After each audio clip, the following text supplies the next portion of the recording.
Olá pessoal, vamos hoje iniciar o capítulo 16 do estudo da Gênese. E nesse capítulo a gente começa a estudar as predições segundo o Espiritismo. Lembrando que o livro A Gênese, da Base Espírita, ele tem como direcionamento os milagres e as predições segundo o Espiritismo. Nós levamos um grande período estudando a formação da Terra, o início do planeta, o aparecimento da vida orgânica na Terra. Estudamos muitas coisas. E nos últimos capítulos estudamos os milagres segundo o Espiritismo. Estudamos fluidos, né? Estudamos milagres do Evangelho. E agora vamos pegar como se fosse a segunda proposta.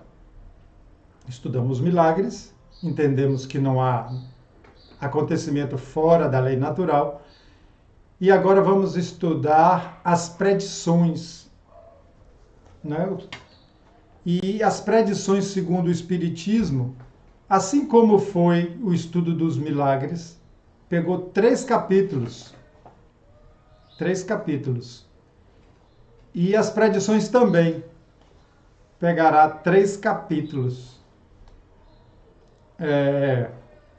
Capítulo 16, que é esse que a gente vai começar, teoria da presciência. Presciência que significa conhecimento do futuro, pressentimento. Vamos estudar no capítulo 17, as predições do Evangelho. Predição também é o ato ou o efeito de predizer, tem a ver com presciência, né? De prever o futuro. E no fim, capítulo 18, são chegados os tempos. Então esses 3 capítulos encerram o livro. E estudaremos aqui essa ideia de prever o futuro, de presciência, de predizer, se isso realmente é válido. Claro que vai caminhar dentro das leis naturais, como é tudo dentro da doutrina. Deixa eu colocar aqui para vocês verem os 3 capítulos que vamos estudar, para entendermos a presciência, Como é característico de Kardec, ele nos leva a ir raciocinando, junto com ele, as possibilidades, as teorias, as hipóteses, e a gente vai raciocinando. No Velho Testamento, a gente sabe que há muitas profecias, há muitas predições lá no Velho Testamento. Inclusive a chegada do Cristo está lá, né? A chegada do Messias, que para o cristianismo é o Cristo, claro. E nós vamos raciocinar como que isso era feito, como isso é possível, já que a gente tem o livre-arbítrio relativo, como é que se pode prever o futuro, se realmente a doutrina espírita prevê futuro. Então vamos raciocinar nisso. Vamos começar. Capítulo 16, teoria da presciência. Como é possível o conhecimento do futuro? Compreende-se a possibilidade da previsão dos acontecimentos que devam resultar do estado presente. Porém, não a dos que nenhuma relação guardem com esse estado, nem, ainda menos, a dos que são comumente atribuídos ao acaso. Então, olha só, ele já começa dizendo que há uma possibilidade de prever os acontecimentos que devam resultar do estado presente. Quer dizer, o que está acontecendo hoje, o que está acontecendo agora, pode dar causa a um acontecimento futuro. Tanta coisa que a gente pode dar o exemplo, né, do que pode estar acontecendo hoje, dar causa. Então fica fácil prever. Fica fácil prever o que vai acontecer se você está vendo a causa se desenrolando, o efeito daquilo, né? Vamos pegar alguns exemplos? Se você deixa um feijão fora da geladeira e viaja, quando você pegar o avião e lembrar, você pode prever. O feijão vai azedar, vai ficar muito desagradável, vai até apodrecer se demorar muito. Porque você já conhece o processo de azedar um feijão quando ele fica na temperatura nossa aqui do Brasil. Se você acende um fogo sob uma panela, você pode prever que daqui a poucos minutos a água está quente. Por quê? Porque esse futuro tem relação com o fato presente. A gente vê a nuvem escura no céu, a gente prevê, vai chover. Nesse caso pode até não chover, mas a gente acostuma prever, vai chover. Então é isso que ele quis dizer, que isso é possível, você fazer uma previsão de algo que vai acontecer relacionado ao que está acontecendo agora. Uma pessoa que fuma muito, a gente pode prever que ela terá doença de pulmão. Então é assim, esse futuro é possível que se faça a leitura. Claro que episódios podem mudar isso até. A pessoa deixou de fumar, se cuidou, né? Alguém veio e desligou o fogo, a água não ferveu. Então, são fatos previsíveis se a causa continua. Vamos lá. Não existem as coisas futuras, dizem. Elas ainda se encontram no nada. Como, pois, se há de saber que se darão? Então, o futuro ainda está no nada. O que vai acontecer daqui a 10 minutos, enquanto eu faço esse vídeo, a gente não sabe. É bem possível que tudo corra normal e eu termine meu vídeo, mas a gente não tem certeza. Então, é como ele está dizendo aqui, ainda está no nada. São, no entanto, em grande número os casos de predições realizadas, donde forçosa se torna a conclusão de que ocorre aí um fenômeno para cuja explicação falta a chave, porquanto não há efeito sem causa. Então ele está dizendo que é o grande número dos casos de predições realizadas. Há grandes números. É essa causa que vamos tentar descobrir e é ainda o Espiritismo, já de si mesmo, chave de tantos mistérios, que Nola fornecerá, mostrando-nos, ao demais, que o próprio fato das predições não se produz com exclusão das leis naturais. Então, como eu comecei nosso estudo, e como a gente viu no estudo dos milagres, não há fenômeno sem que esteja dentro das leis naturais. Simples, porque quando a gente fala lei natural, a gente está falando das leis que regem o universo. E as leis que regem o universo, por dedução, a gente entende que são leis da inteligência suprema, da causa primária de todas as coisas, que a gente chama de Deus. Então, se está dentro das leis de Deus, não há por que derrogar, não há por que mudar isso. Ok? Tomemos para comparação um exemplo nas coisas usuais. Ele nos ajudará a compreender o princípio que teremos de desenvolver.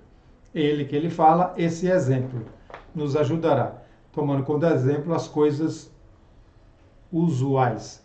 Deve ser como eu fiz, o exemplo da panela, do feijão, do cigarro, para a gente ir compreendendo como que essas predições podem ser possíveis dentro das leis naturais. Suponhamos um homem colocado no cume de uma alta montanha. A observar a vasta extensão da planície em derredor. Então, vamos imaginar um homem no cume de uma montanha, observando tudo o que se passa lá embaixo. Nessa situação, o espaço de 1 légua, pouca coisa será para ele, que poderá facilmente apanhar, de um golpe de vista, todos os acidentes do terreno, de um extremo ao outro da estrada, que ele esteja diante dos olhos. Simples aí, né? Ele pode ver uma grande extensão. Eu já estive em cume de algumas montanhas e imagino bem como é, olhando lá para baixo e vendo até um alto de um prédio, né? Vamos imaginar um alto de um prédio, você olha pela janela e você vê pistas, você vê carros, você vê muita coisa acontecendo ao mesmo tempo.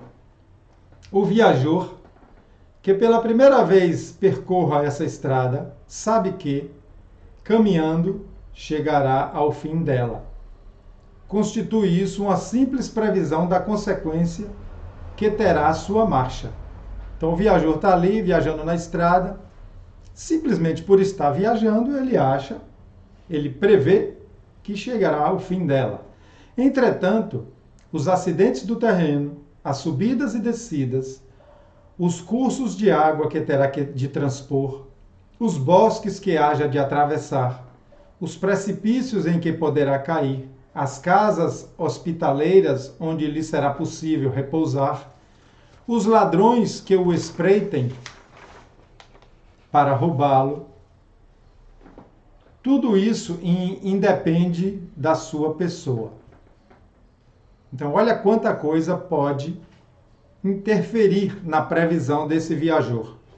É para ele o desconhecido, o futuro, porque a sua vista não vai além da pequena área que o cerca.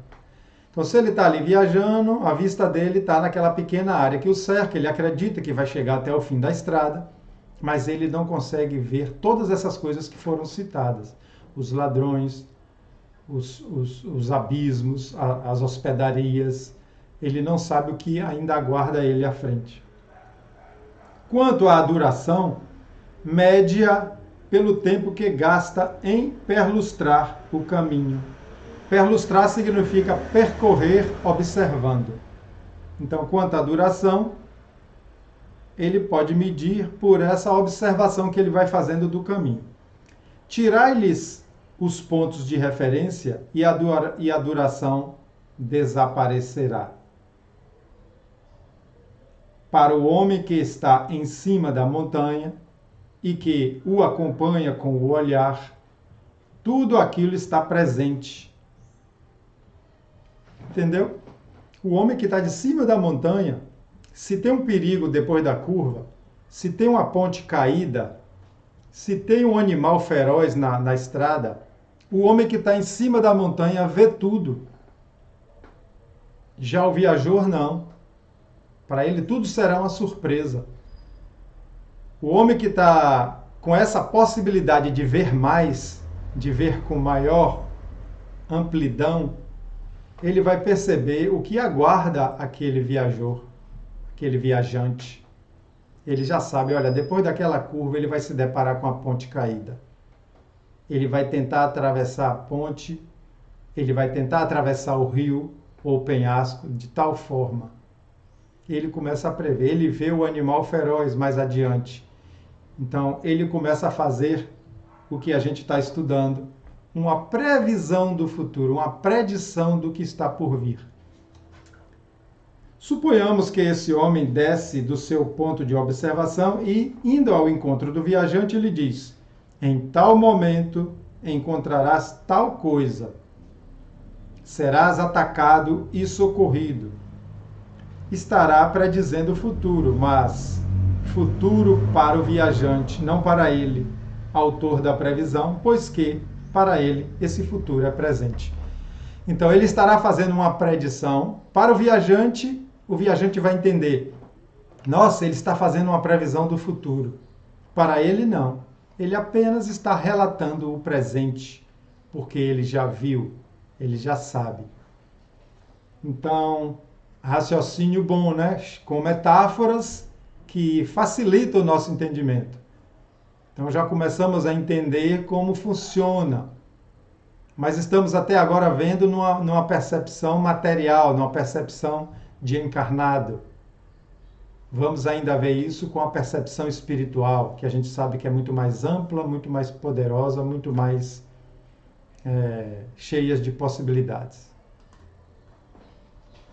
Se agora sairmos do âmbito das coisas puramente materiais e entrarmos pelo pensamento no domínio da vida espiritual, veremos o mesmo fenômeno produzir-se em maior escala, muito maior.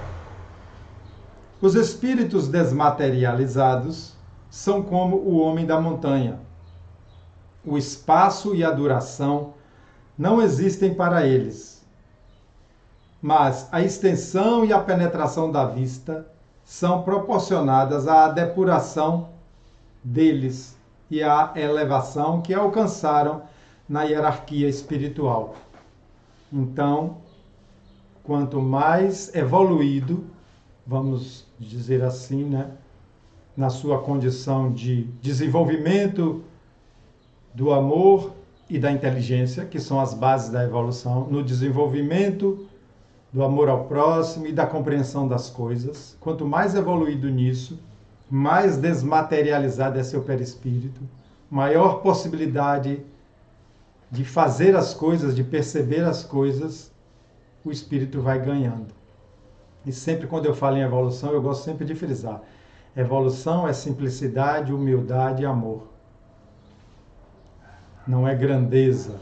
Jesus mesmo disse, se queres seres o maior, que seja o menor e servo de todos. Eu gosto sempre de falar isso para quebrar a ideia de grandeza. Com relação aos espíritos inferiores, aqueles, quer dizer, os desmaterializados, os mais adiantados, são quais homens munidos de possantes telescópios, ao lado de outros, os mais inferiores, que apenas dispõem dos olhos. Então ele fez uma comparação de alguém que tem um telescópio, vamos falar numa linguagem mais atual, um binóculo, e outro que está olhando apenas com os olhos. Um vai ver muito mais coisas. Nos espíritos inferiores, a visão é circunscrita, não só porque eles dificilmente podem afastar-se do globo a que se acham presos, visão circunscrita, porque estão presos ao globo, como também porque a grosseria de seus perispíritos lhes vela as coisas distantes, do mesmo modo que um nevoeiro as oculta aos olhos do corpo. Vela no sentido que está aqui é cobrir com um véu, é esconder, é ocultar. Então, o perispírito grosseiro esconde as coisas distantes, esconde a possibilidade de perceber os acontecimentos que virão pela lei de causa e efeito. O que eu estou fazendo gerará um acontecimento. Entendeu? Então, a possibilidade é menor de perceber. Bem se compreende, pois, que, de conformidade com o grau de sua perfeição, possa um espírito abarcar um período de alguns anos, de alguns séculos, mesmo de muitos milhares de anos, porquanto que é um século em face do infinito. Então ele foi botando aí possibilidades diferentes, alguns podem ver período de alguns anos, outros de séculos, outros de milhares de anos. Né? Aí ele pergunta, por quê? Porquanto, o que é um século em face do infinito? Se o espírito já se percebe imortal, se ele sabe que diante dele está o infinito, o eterno, um século para ele fica pequeno para ele fazer essa leitura do que vai ocorrer. E aí eu trago o exemplo de Emmanuel, que escreveu um livro há 2000 anos, contando 2000 anos do seu passado. Aí, no caso, é o passado. Mas também é uma capacidade do espírito de relembrar os detalhes e os acontecimentos. E lembrando Jesus que, ao estar aqui pregando, ele sabia que não íamos entender e praticar sua mensagem rápido. Ele sabia.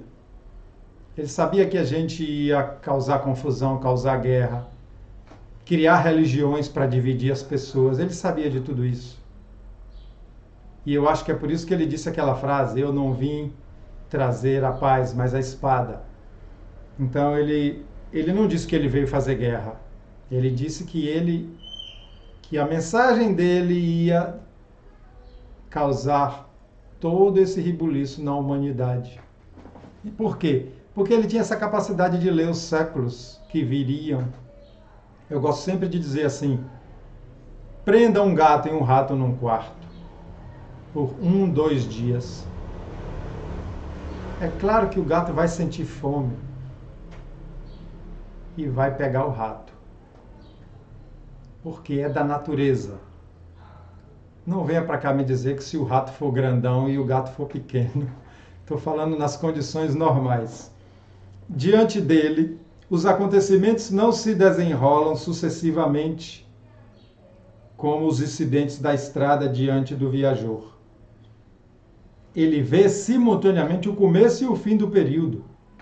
Então ele aqui já está aumentando a possibilidade do espiritual. Então, os acontecimentos não é como o observador de cima da montanha. É mais poderoso ainda. Ele vê o princípio e o fim. Todos os eventos que, nesse período, constituem o futuro para o homem da Terra, são o presente para ele. Que poderia então vir dizer-nos com certeza: tal coisa acontecerá em tal época. Porque essa coisa ele a vê como o homem da montanha vê o que espera o viajante no curso da viagem.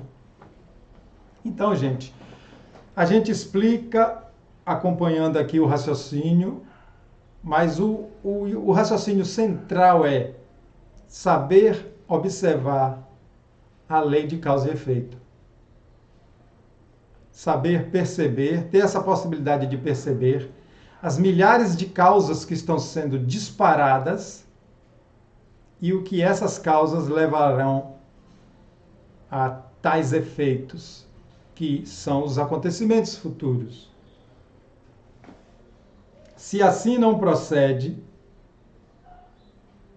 é porque poderia ser prejudicial ao homem o conhecimento do futuro, conhecimento que lhe pearia o livre-arbítrio, paralisá-lo-ia no trabalho que ele cumpre executar a bem do seu progresso. Aqui entrou outra questão. Entrou outra questão já do nosso estudo. Primeiro vamos esclarecer pearia. Pearia do verbo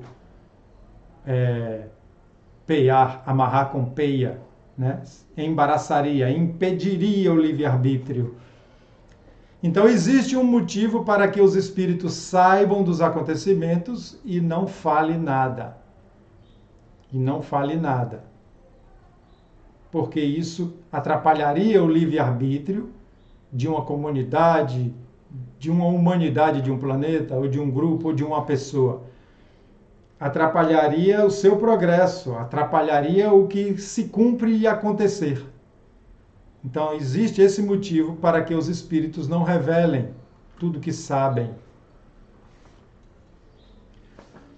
O se lhe conservarem desconhecidos o bem e o mal, com que topará, constitui para o homem uma prova. Então, viver aqui sem saber o que vai acontecer é uma prova. Constitui uma prova. Está dizendo aqui, não é isso?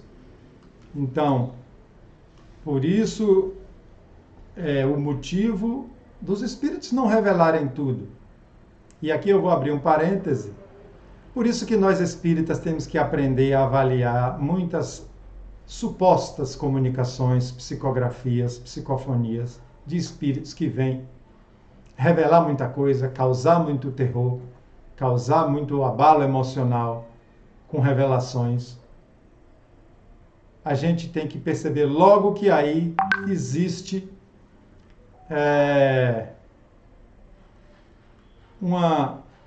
uma influência muito grande do médium ou uma maldade do espírito em causar tumulto. Não são psicografias verdadeiras. Fecha parêntese. A gente precisa falar isso para que o movimento espírita comece a raciocinar essas coisas. Tá bom? Vamos adiante. Se tal faculdade, mesmo restrita, se pode contar entre os atributos da criatura, em que grau de potencialidade não existirá no Criador que abrange o infinito? Então, essa faculdade, que é uma das capacidades do espírito. Nós já temos isso aqui. Nós já temos essa capacidade de prever certas coisas que podem acontecer, né? Porque a gente está acostumado com o acontecimento e com a lei de causa e efeito. Para o Criador, o tempo não existe.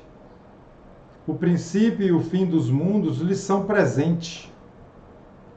Dentro desse panorama imenso, que é a duração da vida de um homem, de uma geração, de um povo. Então, para o Criador, o que é para ele toda a geração de um povo, né? Toda a duração da vida de um homem. É uma coisa muito simples para se prever.